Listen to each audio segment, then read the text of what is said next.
여기 가정폭력 사건이에요. 얼른 와주세요.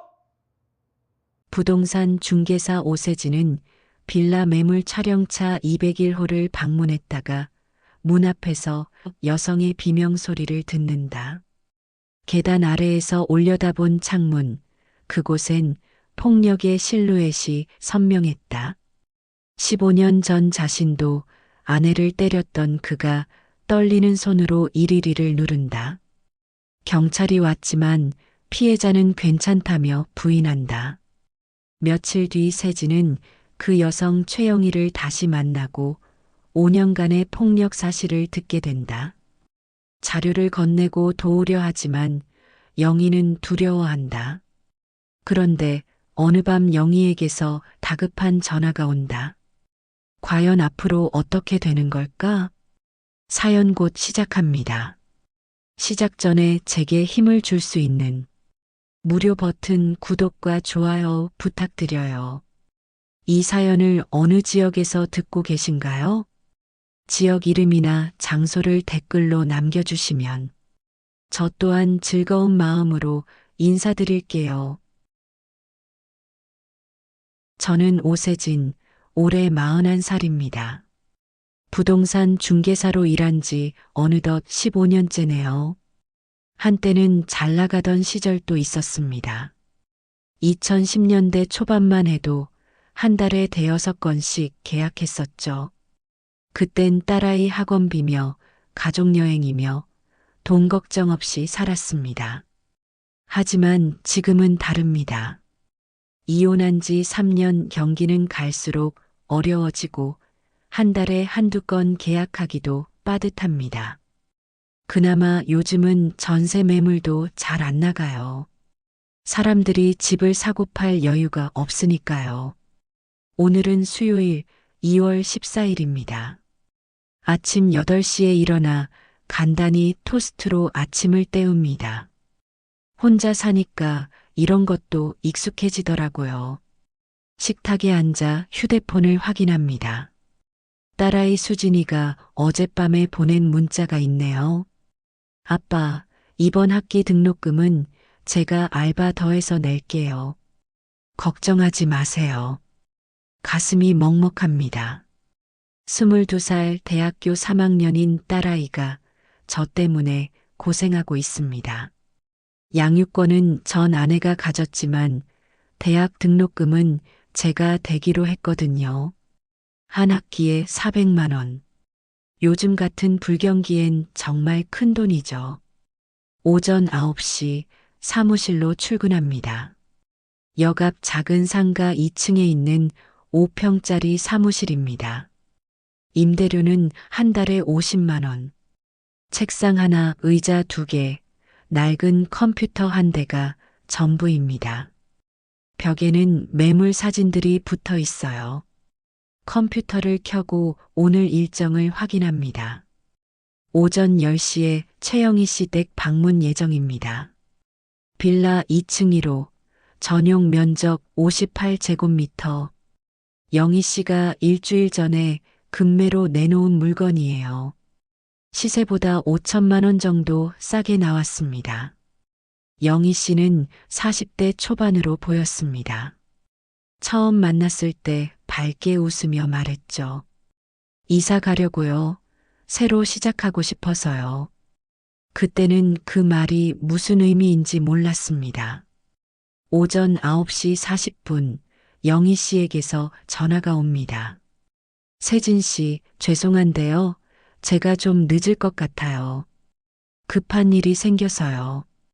괜찮습니다. 천천히 오세요. 전 근처에서 기다리고 있을게요. 10시쯤 되면 되죠. 네, 감사합니다. 전화를 끊고 가방을 챙깁니다. 카메라, 줄자, 계약서 양식. 부동산 중개사의 필수품들이죠. 사무실 문을 잠그고 차에 오릅니다. 10년 된 중고 소나타. 주행거리가 20만 킬로미터를 넘었지만 아직은 튼튼합니다. 15분쯤 걸려 목적지에 도착합니다. 3층짜리 빌라가 5동 모여 있는 주택가입니다. 조용한 동네예요. 근처에 초등학교가 있고 버스 정류장도 가까워서 살기에는 괜찮은 곳이죠. 차를 세우고 근처 공원으로 갑니다. 작은 벤치에 앉아 캔커피를 마십니다. 시계를 봅니다. 10시 10분. 영희 씨는 아직 연락이 없네요. 30분쯤 지났을까요? 다시 영희 씨에게 전화를 겁니다. 신호는 가는데 받지 않습니다. 한 번 더 걸어봅니다. 역시 받지 않아요. 이상하다는 생각이 듭니다. 급한 일이 있다고 했으니 바쁜 걸까요? 11시가 됩니다. 더 이상 기다릴 수가 없습니다. 오후에 다른 약속도 있거든요. 일단 2층 1호 앞까지 가보기로 합니다. 혹시 영희 씨가 집에 있을지도 모르니까요. 빌라 계단을 올라갑니다. 낡은 계단이라 삐걱거리는 소리가 납니다. 2층에 도착해서 201호를 찾습니다. 낡은 철문에 초인종이 달려 있어요. 띵동. 초인종을 누릅니다. 안에서 아무 소리도 들리지 않습니다. 혹시 외출한 걸까요? 한 번 더 눌러봅니다. 띵동. 그런데 그때였습니다. 문 안쪽에서 여자의 비명소리가 들렸습니다. 심장이 쿵 내려앉는 느낌이었습니다. 날카롭고 절박한 여자의 비명. 그 소리는 짧았지만 제 귓속에 생생하게 남았습니다. 저는 얼어붙은 채 문 앞에 서 있었어요. 잠깐의 정적이 흘렀습니다. 혹시 제가 잘못 들은 걸까요? 아니면 텔레비전 소리였을까요? 그렇게 생각하며 돌아서려는 순간 다시 안에서 소리가 들렸습니다. 쾅! 무언가 바닥에 부딪히는 둔탁한 소리였습니다. 그리고 깨지는 소리. 유리나 그릇이 산산조각 나는 소리 같았어요. 이어서 여자의 낮은 신음소리가 들렸습니다. 저는 손을 떨며 문을 두드렸습니다. 영희 씨, 최영희 씨 계세요? 저 부동산 오세진입니다. 아무 대답이 없었습니다. 하지만 안에서는 뭔가 소란스러운 기척이 느껴졌어요. 발소리, 무언가 끄는 소리. 영희 씨, 괜찮으세요? 문 좀 열어주세요. 제 목소리가 떨렸습니다. 15년간 부동산 일을 하면서 이런 상황은 처음이었거든요. 머릿속이 복잡했습니다. 안에서 무슨 일이 벌어지고 있는 걸까요? 그때 안에서 남자의 목소리가 들렸습니다. 누구야, 누구냐고. 굵고 낮은 목소리였습니다. 술에 취한 것 같았어요. 말끝이 흐려졌거든요. 저는 부동산 중개사고요. 최영희 씨와 약속이 있어서 왔는데요. 집 볼 거 없어, 안 팔아. 돌아가. 하지만 영희 씨가 시끄러, 꺼지라고. 남자의 고함 소리였습니다. 저는 뒤로 한 발짝 물러섰어요. 그리고 다시 안에서 여자의 목소리가 들렸습니다. 아니에요, 여보. 제가 약속했어요. 제가 닥쳐. 계속 짓거리고 있어, 인연이. 욱신. 또다시 무언가 부딪히는 소리. 여자의 비명은 이번엔 들리지 않았습니다. 대신 흐느끼는 소리만 작게 들렸어요. 제 온몸에 소름이 돋았습니다. 이건 분명 폭력입니다. 가정폭력? 신문에서나 봤던 그 일이 지금 이 문 안쪽에서 벌어지고 있는 겁니다. 어떻게 해야 할까요? 경찰에 신고해야 할까요? 하지만 남의 집안일에 제가 끼어들어도 되는 걸까요? 머릿속이 복잡했습니다. 그때 옆집 202호의 문이 열렸습니다. 60대쯤 되어 보이는 여자가 고개를 내밀었어요. 파마머리에 앞치마를 두른 모습이었습니다. 거기 뭐 하세요? 여자가 경계하는 눈빛으로 저를 바라봤습니다. 저는 당황해서 대답했어요. 아, 저는 부동산 중개사고요. 저기 201호에서 이상한 소리가 나서요. 혹시 괜찮은 건지. 여자는 고개를 저었습니다. 아, 거기요. 원래 자주 저래요. 신경 쓰지 마세요. 네, 자주요. 네, 부부싸움이에요. 한두 번이 아니에요. 우리도 처음엔 신고하고 그랬는데 소용없어요. 당사자가 괜찮다고 하면 경찰도 어쩔 수 없대요. 여자는 그렇게 말하고는 문을 닫으려 했습니다. 저는 급하게 물었습니다. 그래도 저렇게 심한데 신고하는 게 낫지 않을까요? 여자는 잠깐 멈췄다가 한숨을 쉬었습니다. 젊은 사람, 세상 물정을 모르시네. 남의 집안일에 끼어들면 나중에 좋을 거 없어요. 그냥 가세요. 그리고는 쾅 하고 문을 닫아버렸습니다. 저는 다시 201호 문 앞에 섰습니다. 안에서는 여전히 남자의 중얼거림이 들렸어요. 하지만 여자의 목소리는 들리지 않았습니다. 계단을 내려가야 할까요? 옆집 아주머니 말대로 그냥 가야 할까요? 저는 망설였습니다. 하지만 영희 씨의 얼굴이 떠올랐어요. 일주일 전 처음 만났을 때 밝게 웃던 모습, 새로 시작하고 싶다고 했던 그 말. 저는 결심했습니다. 일단 상황을 더 확인해 봐야겠다고요. 계단을 조용히 내려가 1층 마당으로 갔습니다. 그리고 고개를 들어 2층을 바라봤습니다. 201호의 창문이 보였습니다. 얇은 베이지색 커튼이 쳐져 있었지만 안이 완전히 가려지진 않았어요. 햇빛이 비치는 각도 때문인지 실루엣이 희미하게 보였습니다. 그리고 저는 그 장면을 목격했습니다.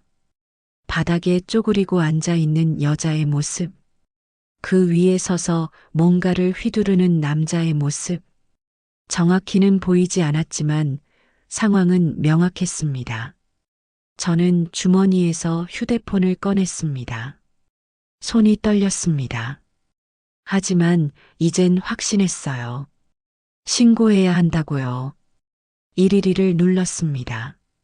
신호음이 울렸습니다. 112, 여기 어디입니까? 침착한 여성의 목소리가 들렸습니다. 신고센터 직원이었어요. 저, 여기 가정폭력 같은데요. 빨리 좀 와주세요. 주소가 어떻게 되십니까? 저는 떨리는 목소리로 주소를 알려줬습니다. 빌라 이름과 동수, 호수까지 정확하게요. 직원이 다시 물었습니다. 현재 상황이 어떻습니까? 폭력이 진행 중입니까? 네, 문 안에서 남자가 여자를 때리는 것 같아요. 비명 소리도 들렸고요.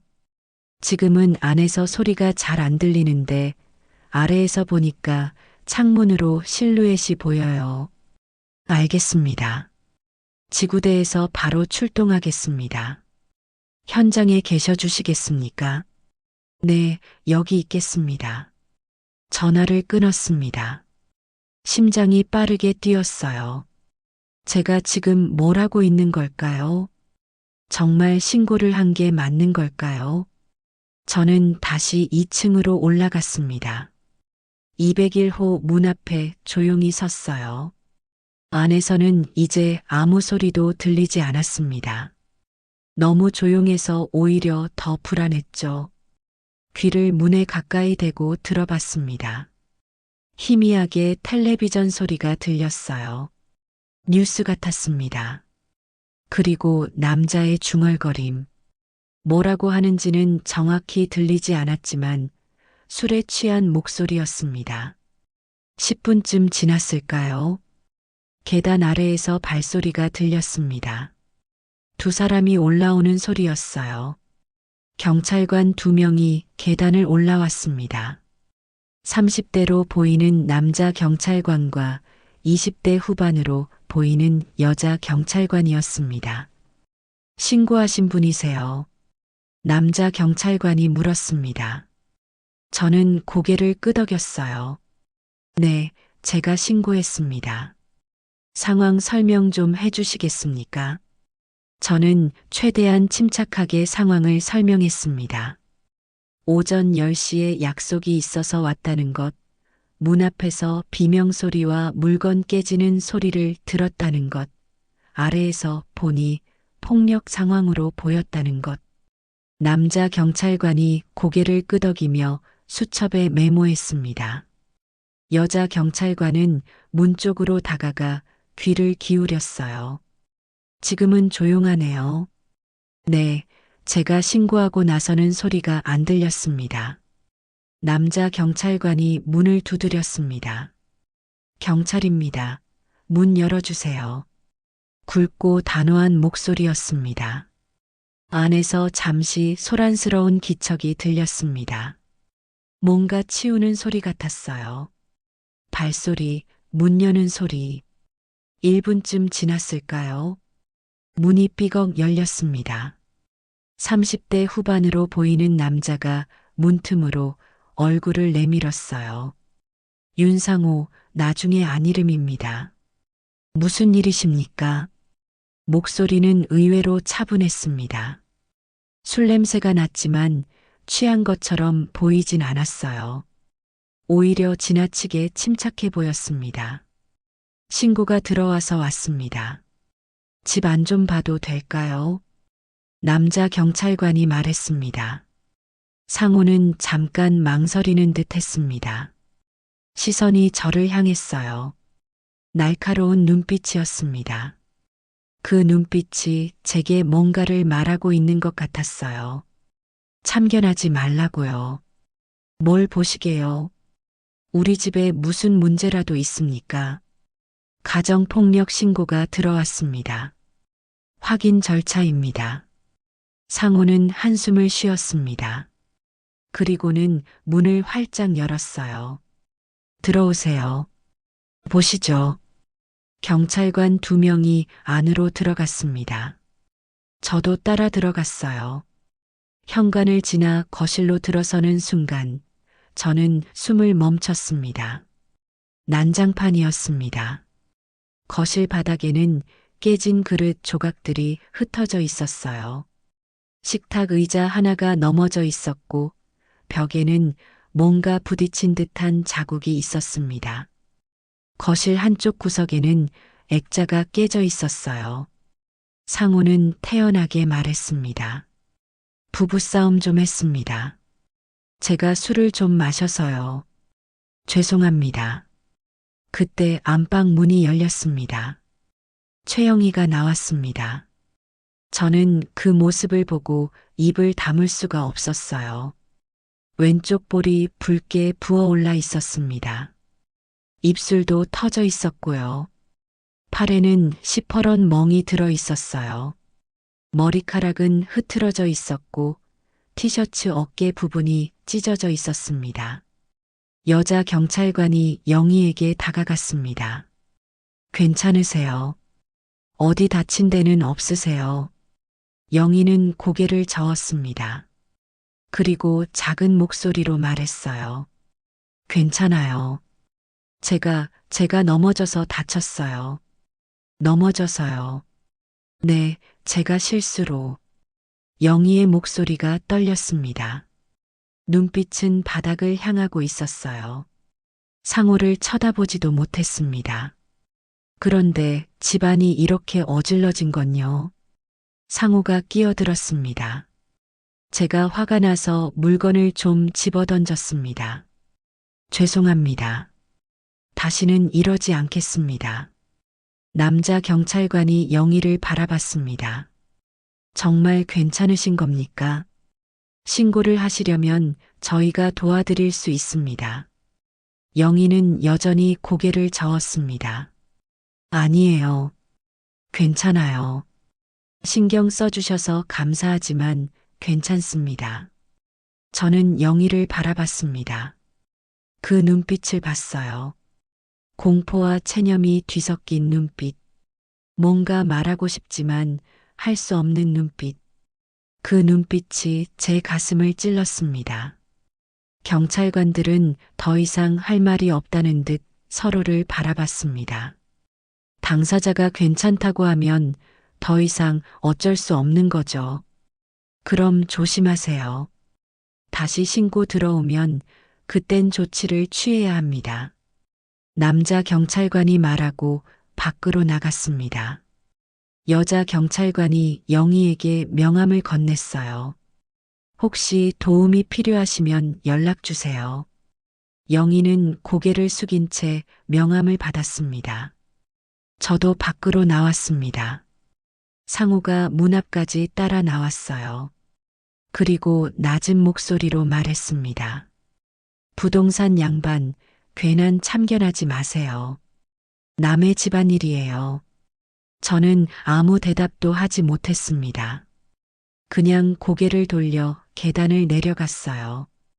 경찰관들도 먼저 내려가고 있었습니다. 계단 중간쯤에서 저는 멈춰 섰습니다. 뒤를 돌아봤어요. 201호의 문은 이미 닫혀 있었습니다. 경찰이 떠나고 저는 계단 중간쯤에 멈춰 섰습니다. 발걸음이 떨어지지 않았어요. 내려가야 한다는 건 알았지만 뭔가 찜찜한 기분이 가슴을 눌렀습니다.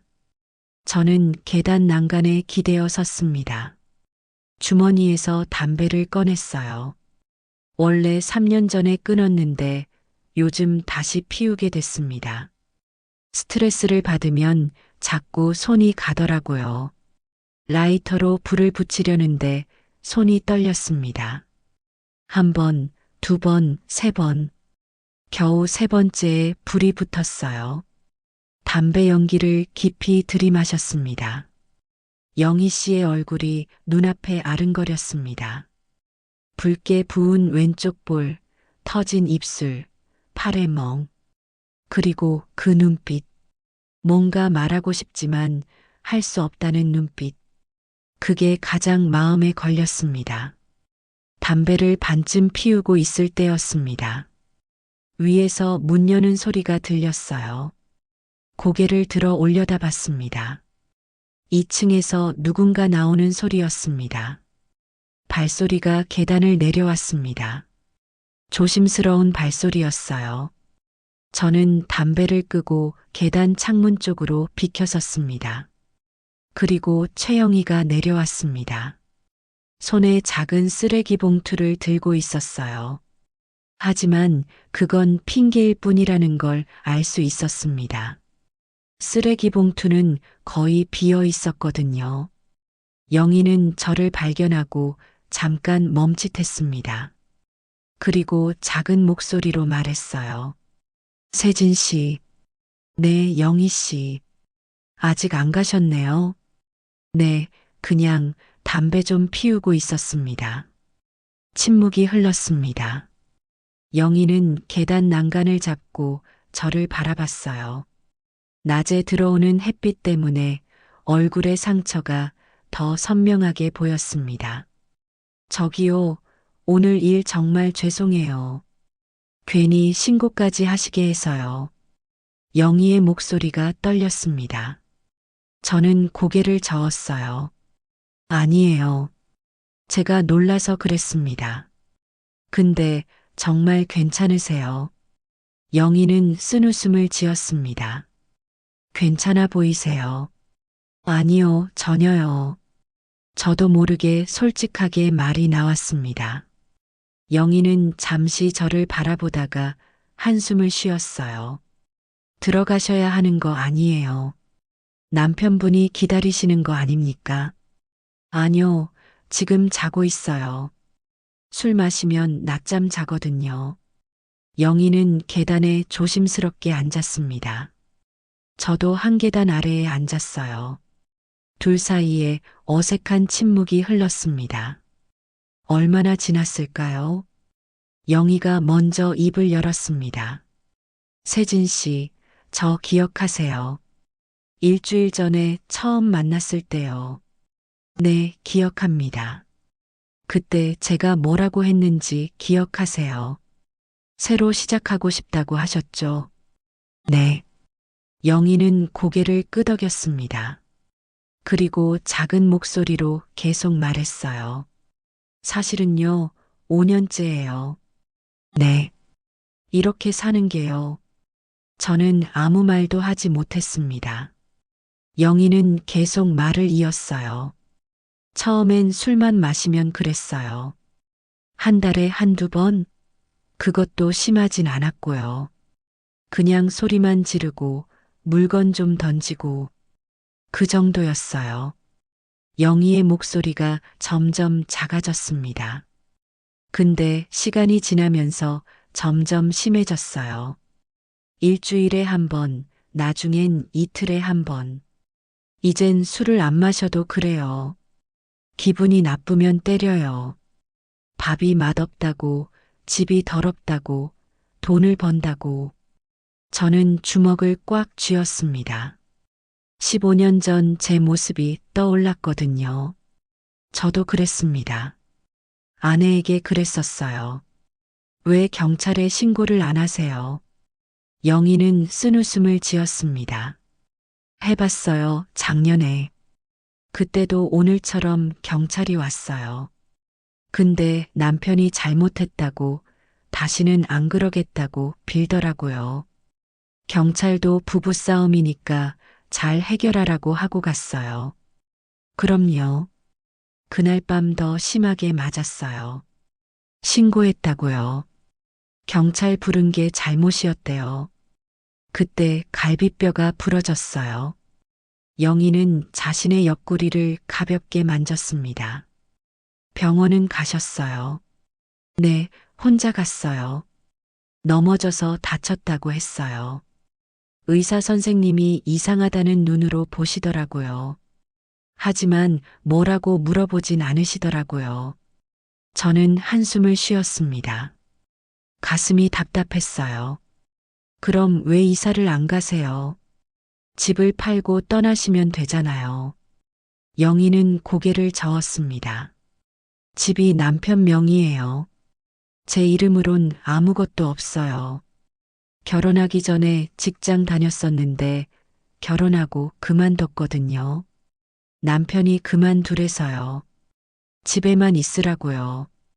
그럼 다시 직장을 구하시면 되잖아요. 쉬운 줄 아세요. 40이 넘어서 경력 단절 10년 넘은 여자를 어디서 써줘요. 게다가 남편이 제 통장도 다 관리해요. 돈 한 푼 없어요. 저는 할 말을 잃었습니다. 영희는 계속 말했어요. 친정도 연락 끊은 지 오래됐어요. 결혼할 때 반대했거든요. 제가 고집 피워서 결혼했어요. 이제 와서 힘들다고 돌아갈 수도 없고요. 친구들도 다 연락 안 해요. 남편이 만나지 말래서 안 만난 지 몇 년 됐어요. 영희의 목소리가 떨렸습니다. 눈물이 그렁그렁 맺혔어요. 그래서요. 그냥 참고 사는 거예요.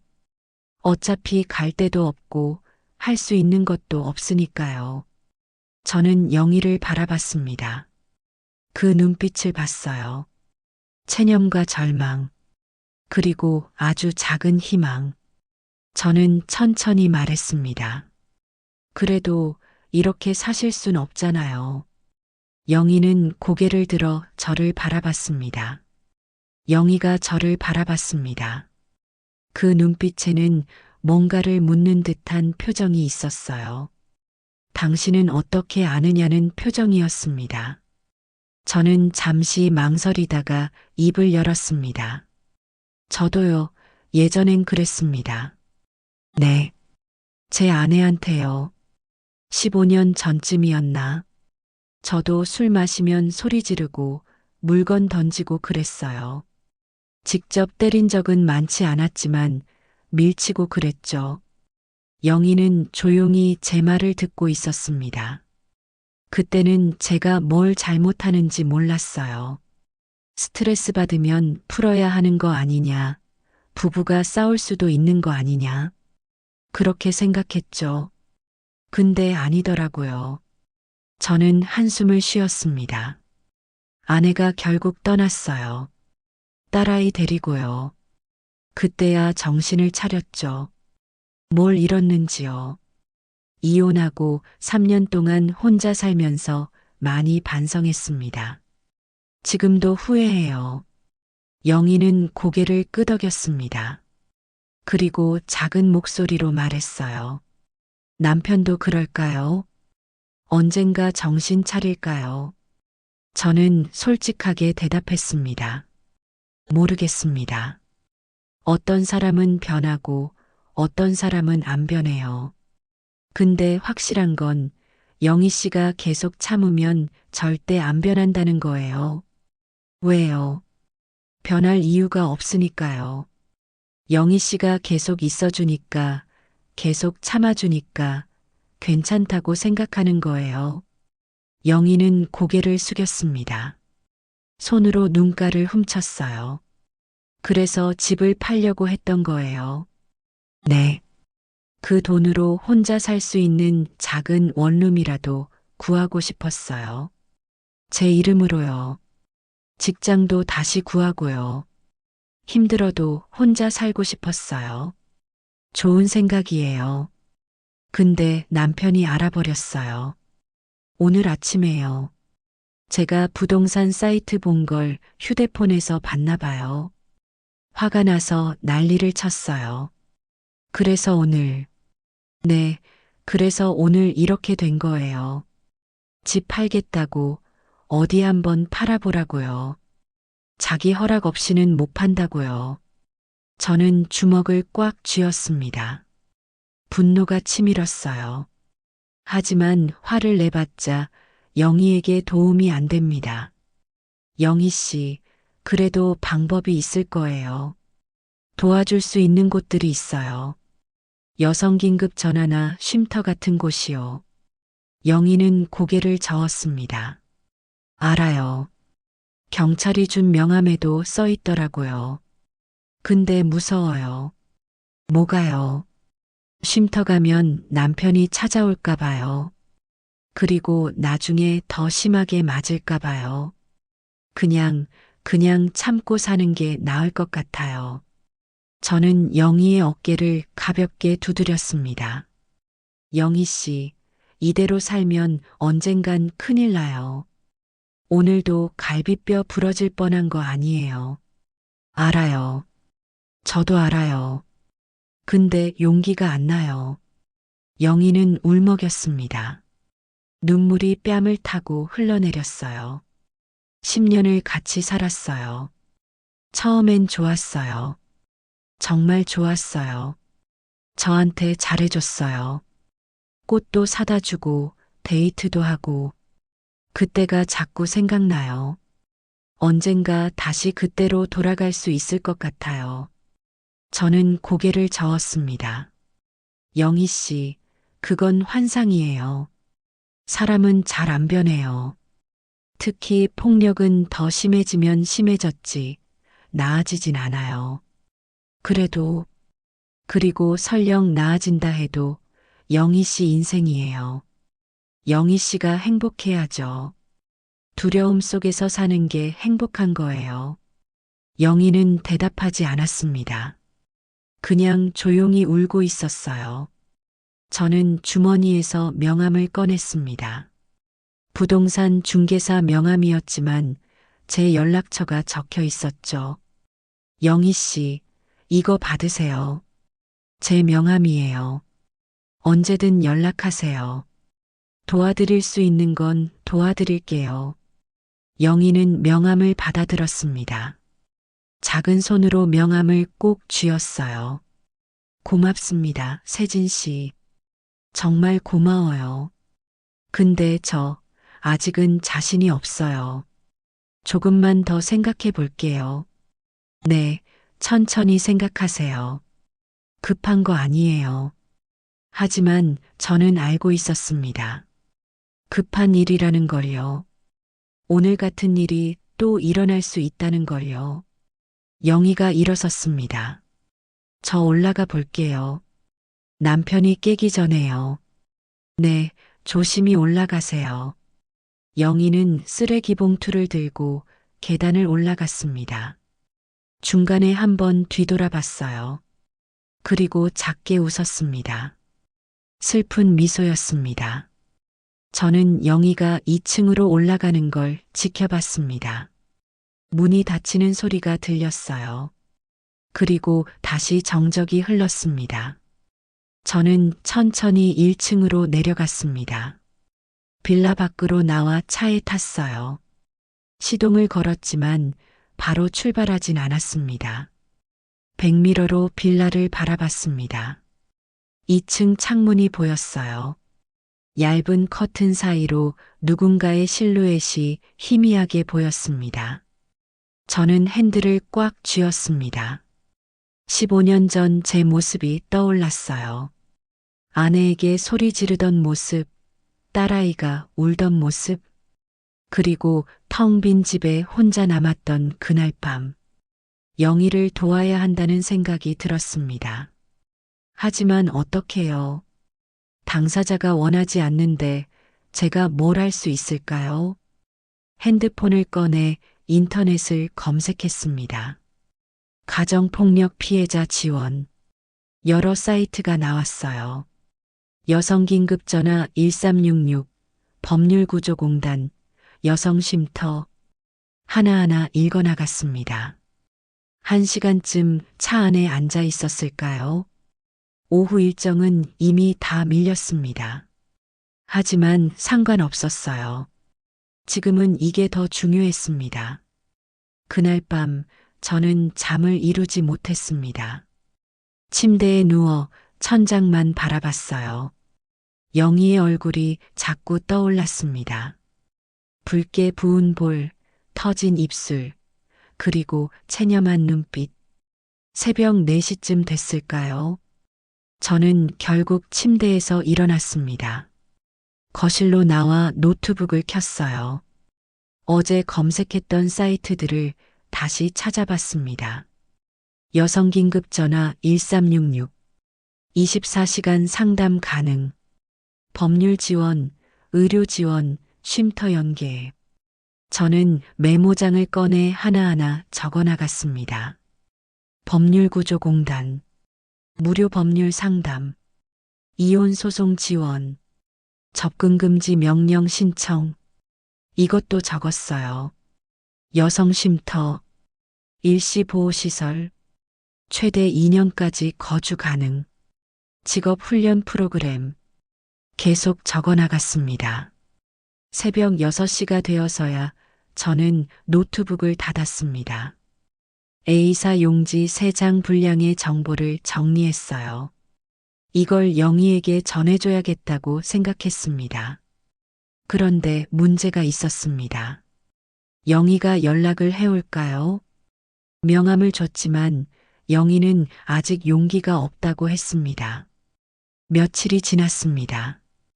월요일, 화요일, 수요일. 영희에게서 연락이 없었어요. 저는 매일 휴대폰을 들여다봤습니다. 혹시 문자가 왔나? 부재중 전화가 있나? 목요일 오후 저는 다시 그 빌라 근처를 지나갔습니다. 업무차 근처에 갔다가 일부러 돌아온 거였어요. 차를 세우고 2층을 올려다봤습니다. 201호의 창문.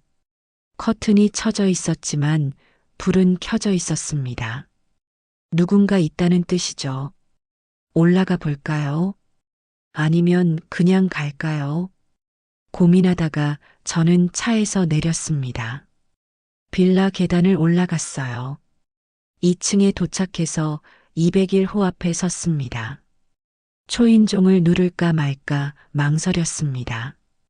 혹시 남편이 있으면 어떡하죠? 괜히 영희에게 피해만 줄 수도 있습니다. 그때 문이 열렸습니다. 영희가 쓰레기 봉투를 들고 나오다가 저를 발견했어요. 깜짝 놀란 표정이었습니다. 세진 씨, 네, 안녕하세요. 근처에 일이 있어서 지나가다가요. 아, 영희의 얼굴을 봤습니다. 지난번보다는 나아 보였어요. 붓기는 많이 빠졌지만 여전히 멍 자국이 남아 있었습니다. 괜찮으세요? 네, 많이 나았어요. 영희는 작게 웃었습니다. 하지만 눈에는 웃음이 없었어요. 저기요, 혹시 시간 괜찮으시면 커피 한 잔 할까요? 드릴 게 있어서요. 영희는 잠시 망설이다가 고개를 끄덕였습니다. 잠깐만요. 남편한테 말하고 올게요. 영희는 집 안으로 들어갔습니다. 잠깐 후 다시 나왔어요. 작은 가방을 하나 들고 있었습니다. 갈까요? 네. 우리는 빌라에서 5분 정도 떨어진 작은 카페로 갔습니다. 한적한 곳이었어요. 손님도 별로 없었습니다. 아메리카노 2잔을 주문하고 구석 자리에 앉았습니다. 저는 가방에서 정리한 자료들을 꺼냈어요. 영희 씨, 이거 한번 보세요. 제가 찾아본 건데요. 영희는 자료를 받아들었습니다. 천천히 읽어 내려갔어요. 표정이 조금씩 변했습니다. 이런 곳들이 있는 줄 몰랐어요. 네, 생각보다 많아요. 도와줄 수 있는 곳들이요. 영희는 자료를 계속 읽었습니다. 여성 긴급 전화 부분을 오래 봤어요. 여기 전화하면 바로 도와주나요? 네, 24시간 상담 가능하대요.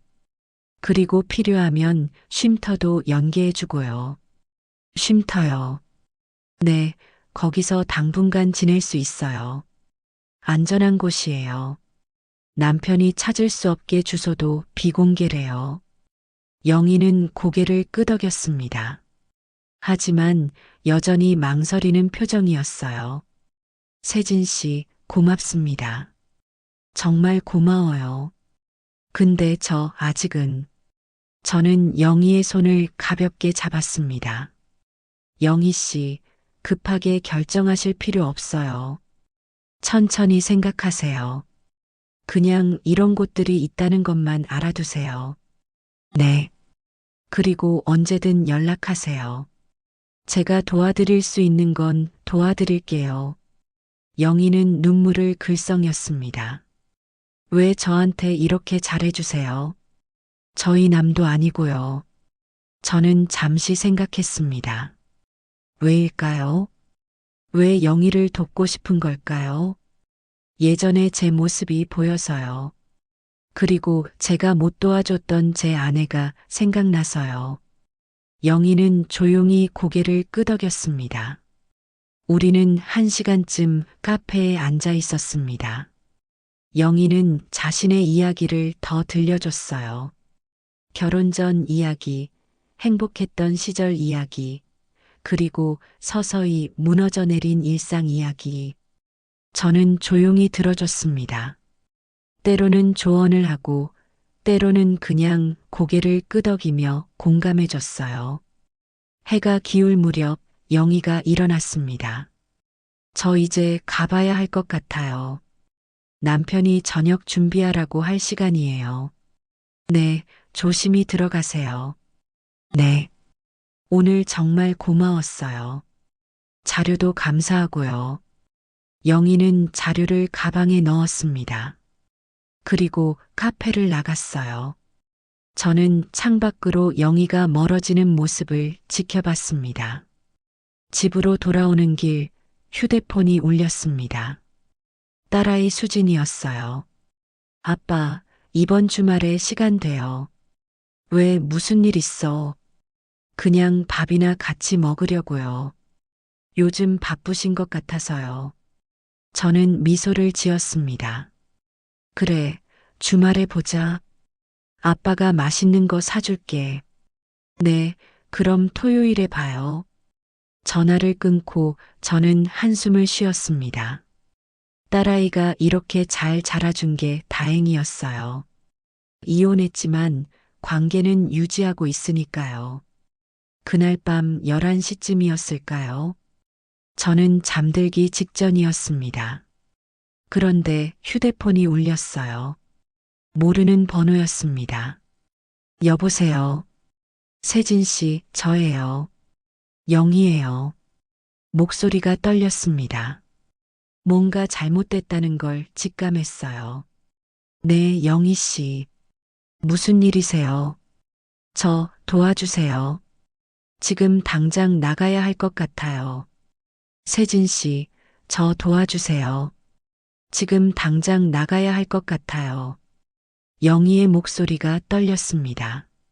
배경으로 남자의 고함 소리가 들렸어요. 영희 씨, 지금 무슨 일이에요? 괜찮으세요? 아니요, 안 괜찮아요. 오늘 또 맞았어요. 이번엔 정말 죽을 것 같았어요.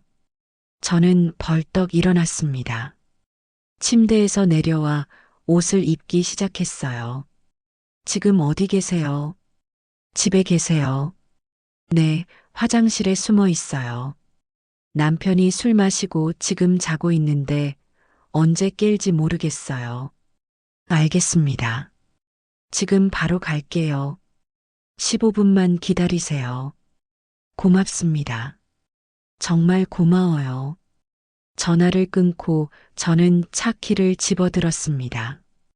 현관문을 열고 계단을 뛰어내려갔어요. 주차장에서 차에 올라타고 시동을 걸었습니다. 밤 11시 도로는 한산했습니다. 평소엔 20분 걸리는 거리를 10분 만에 달렸어요. 신호등도 다행히 초록불이 많았습니다. 빌라 앞에 도착했습니다. 차를 세우고 영희에게 전화를 걸었어요.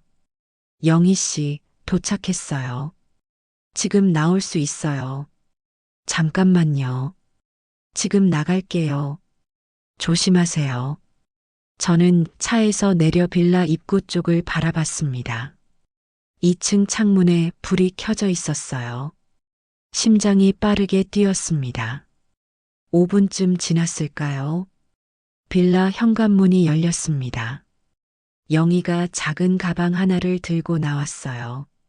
조심스럽게 계단을 내려오고 있었습니다. 저는 차 문을 열고 기다렸습니다. 영희가 차에 타자마자 저는 시동을 걸었어요. 빠르게 출발했습니다. 백미러로 빌라를 봤습니다. 다행히 아무도 쫓아오지 않았어요. 괜찮으세요? 영희는 대답하지 않았습니다. 그냥 조용히 울고 있었어요. 어깨가 떨렸습니다.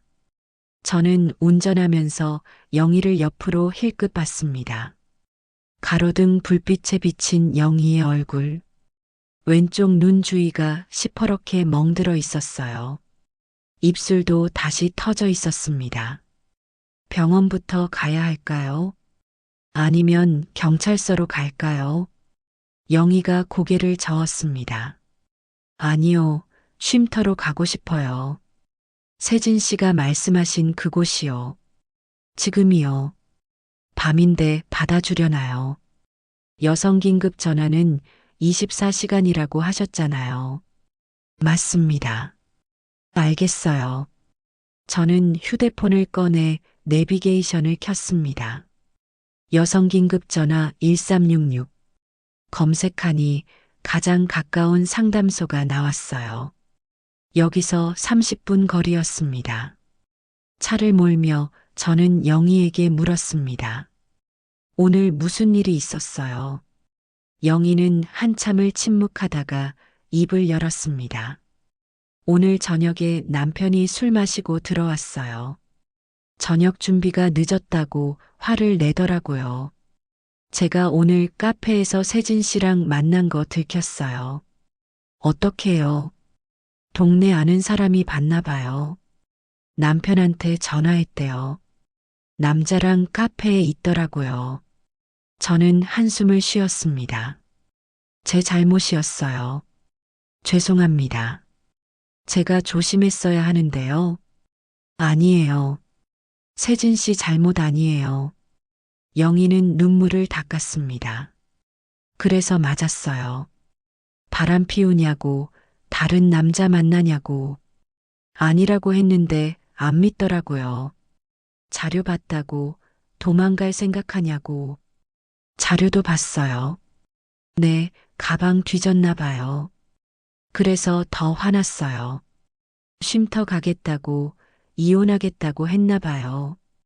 그때 주먹이 날아왔어요. 영희의 목소리가 떨렸습니다. 이번엔 정말 죽는 줄 알았어요. 목을 조르더라고요. 숨이 안 쉬어졌어요. 그러다 남편이 화장실에 가는 틈에 휴대폰을 들고 화장실로 숨었어요. 영희는 목을 만졌습니다. 목에도 붉은 자국이 있었어요. 그리고 문득 세진 씨 말이 떠올랐어요. 이렇게 살면 언젠가 큰일 난다고요. 맞아요. 이대로 있었으면 정말 죽었을 것 같아요. 잘하셨어요. 용기 내신 거요. 무섭지만 이젠 정말 떠나야 할 것 같아요. 30분 후 우리는 상담소에 도착했습니다. 작은 건물이었어요. 밤인데도 불이 켜져 있었습니다. 차에서 내려 초인종을 눌렀습니다. 잠시 후 여자 목소리가 들렸어요. 네, 누구세요? 여성 긴급 전화 맞나요? 급한 일이 있어서 왔는데요. 네, 잠깐만요. 문이 열렸습니다. 50대로 보이는 여성이 나왔어요. 온화한 인상이었습니다.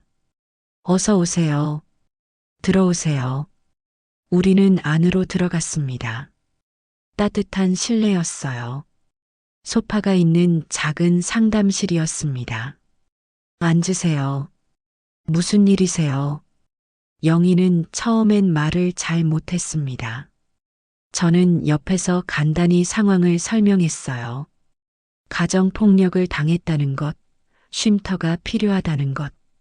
상담사는 고개를 끄덕이며 영희를 바라봤습니다. 많이 힘드셨죠? 여기는 안전한 곳이에요.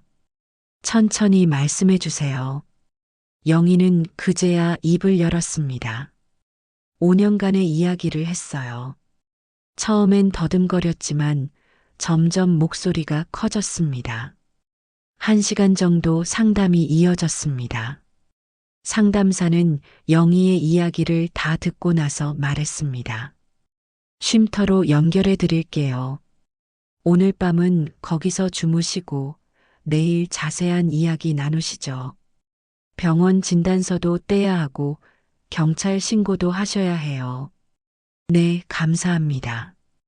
영희가 저를 바라봤습니다. 세진 씨, 정말 고마워요. 세진 씨 아니었으면 전 어떻게 됐을지 몰라요. 저는 고개를 저었습니다. 아니에요. 영희 씨가 용기를 낸 거예요. 상담사가 일어섰습니다. 그럼 제가 쉼터로 모셔다 드릴게요. 주소는 비공개예요. 안전하니까 걱정 마세요. 영희는 고개를 끄덕였습니다. 그리고 저를 한 번 더 바라봤어요. 세진 씨, 연락드려도 될까요? 물론이죠. 언제든 연락하세요. 영희는 작은 가방을 들고 상담사를 따라 나갔습니다. 저는 상담실에 혼자 남았어요. 창밖을 바라봤습니다. 어두운 밤이었지만 뭔가 한 가지 일을 해냈다는 안도감이 들었습니다. 1년이 지났습니다. 계절이 4번 바뀌었어요. 그 사이 많은 일들이 있었습니다. 영희는 쉼터에서 석 달을 지냈습니다. 그동안 이혼 소송을 준비했어요. 법률구조공단의 도움으로 무료 변호사를 만났고 병원 진단서와 증거들을 모았습니다. 윤상호는 처음엔 찾아다녔습니다. 집으로 돌아오라고, 용서해달라고 전화를 수없이 했어요. 하지만 영희는 받지 않았습니다. 접근금지 명령도 신청했죠. 그러다 상우가 제 사무실로 찾아온 적이 있었습니다. 6개월쯤 전이었을까요?